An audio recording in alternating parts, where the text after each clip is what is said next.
Hello friends. आज का dictation आनंद मासिक पत्रिका अंक 11 से लिया गया है, जो कि 3 स्पीड 80 शब्द प्रति मिनट, 90 शब्द प्रति मिनट, 100 शब्द प्रति मिनट की गति से डाला जाएगा। इसके अलावा आपको टेलीग्राम की लिंक नीचे डिस्क्रिप्शन बॉक्स में मिल जाएगी।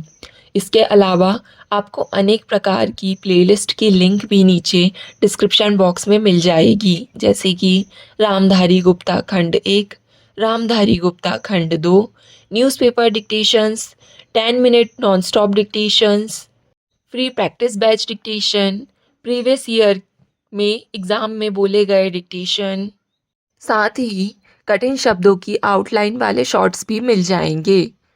और अगर आपको हमारा यह प्रयास पसंद आता है तो वीडियो को लाइक ज़रूर करें, इससे हमारा मनोबल बढ़ता है। तो ज़्यादा समय ना लेते हुए डिक्टेशन स्टार्ट करते हैं 5 सेकंड के बाद।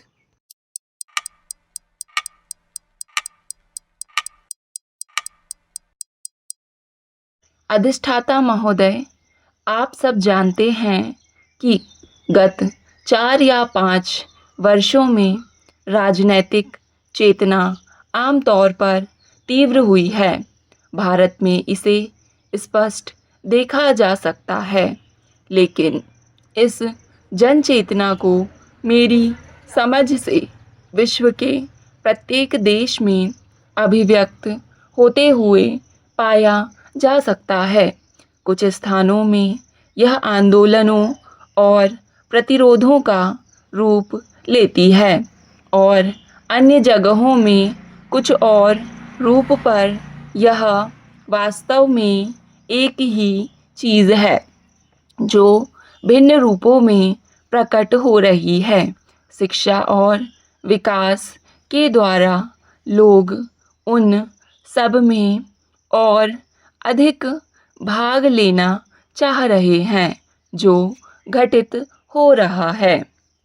भारत में लोग अपनी समस्याओं के कारण और पिछड़ी आर्थिक स्थिति की वजह से वर्तमान स्थिति से संतुष्ट नहीं हैं। वे चाहते हैं कि विकास की गति तेज हो। वे चाहते हैं कि राष्ट्रीय आय का लाभ अधिक न्यायोचित रूप से सभी को मिले। वे और अधिक सामाजिक न्याय तथा समानता चाहते हैं। उन्हें आशा है कि राजनीतिक दल बहुत कुछ करेंगे। वे उनसे सेवा की आशा लगाए हुए हैं। वे चाहते हैं कि कानून की प्रणाली में परिवर्तन हो। मैं समझती हूँ कि यह आम उद्वेलन ही प्रशासनिक सुधार की मांग का कारण है।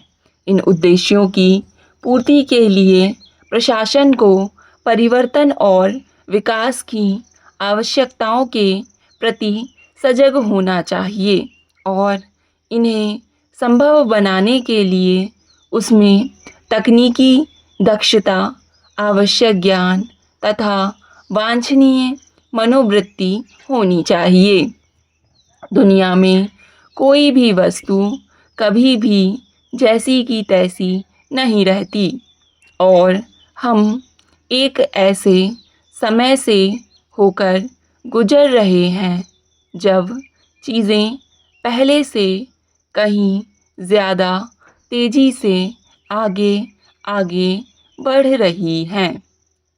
इसलिए हम जो भी योजना या कार्यक्रम प्रारंभ करें, हमें सदा भविष्य पर नज़र रखनी चाहिए।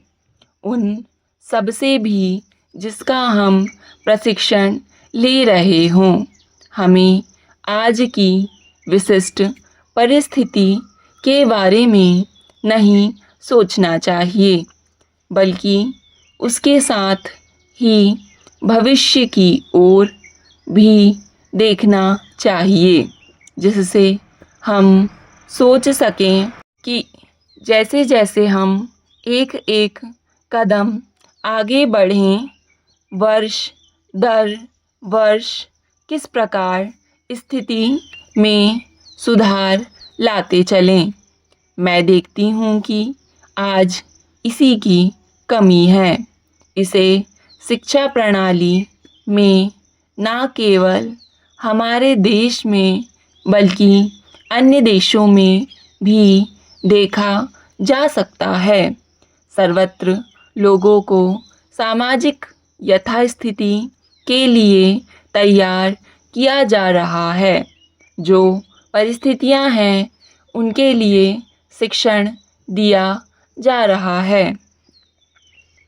अधिष्ठाता महोदय, यहाँ भारत में और शायद और जगहों में भी सरकार की गतिविधियों का योजनाबद्ध ढंग से विकास हुआ है और उसमें जटिलता आई है। सरकारी कर्मचारियों की भी संख्या बढ़ी है और जो लोग तथाकथित पार्किंसन नियम की दुहाई देते हैं उनमें बहुतेरे लोगों का उद्देश्य धैर्य कुशलता लाना नहीं है बल्कि सरकार द्वारा नई जिम्मेवारियों को लेने से आनाकानी करना है। जैसे जैसे जनता का आग्रह और उसकी आवश्यकताएं बढ़ती गई हैं, सरकारी कामकाज भी बढ़े हैं। हमारे देश ने सरकार और सरकारी स्टाफ के संबंध में नकारात्मक रवैये को स्वीकार न करके उचित ही किया है। अगर सरकार को जनता के लिए और ज़्यादा काम करने हैं तो उसके कर्मचारियों को सरकारी नीतियों और कार्यक्रमों को माध्यम के रूप में लागू करने हेतु पहले से अधिक सजीव और रचनात्मक योगदान देना होगा। अपनी नई जिम्मेवारियों को निभाने के लिए सरकारी स्टाफ को स्वतः बदलना होगा। कुछ परिवर्तन आया भी है लेकिन आगे के वर्षों में कुछ बदलने की आवश्यकता है। प्रशासनिक तंत्र का कार्य यथास्थिति और व्यवस्था बनाए रखने की अपेक्षा अब विकास की गति को बनाए रखना अधिक हो गया है। योजना कार्यों को लागू करने में कुशल और तकनीकी दृष्टि से दक्ष व्यक्तियों का अब और अधिक महत्व है। इसके लिए ऐसा करना है कि पहले की स्वयं सिद्ध मानी जाने वाली बातें भी काम में रुकावट ना बनने पाए। साथ ही साधारण प्रशासक को स्वयं भी आर्थिक और तकनीकी तत्वों की ज़्यादा गहरी जानकारी होनी चाहिए। आज प्रत्येक देश में विशेषज्ञों और साधारण प्रशासकों के बीच संघर्ष की स्थिति पाई जाती है।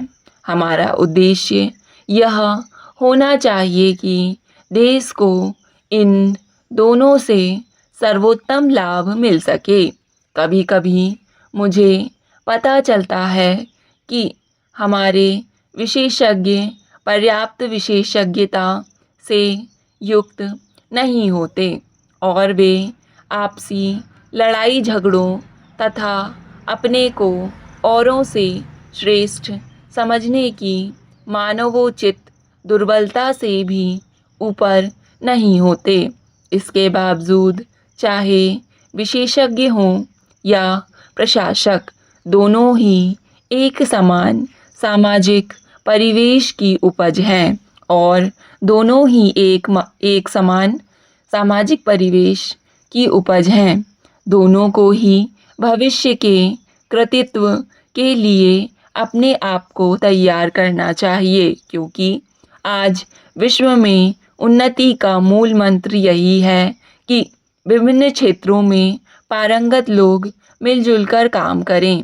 हमें इस परिप्रेक्ष्य को ध्यान में रखकर ही विभिन्न प्रकार के सरकारी स्टाफ की भर्ती व प्रशिक्षण की नीतियों पर पुनर्विचार और करना चाहिए। स्टॉप। डिक्टेशन पसंद आए तो वीडियो को लाइक तथा चैनल को सब्सक्राइब ज़रूर करें और वीडियो को ज़्यादा से ज़्यादा साझा करें। धन्यवाद।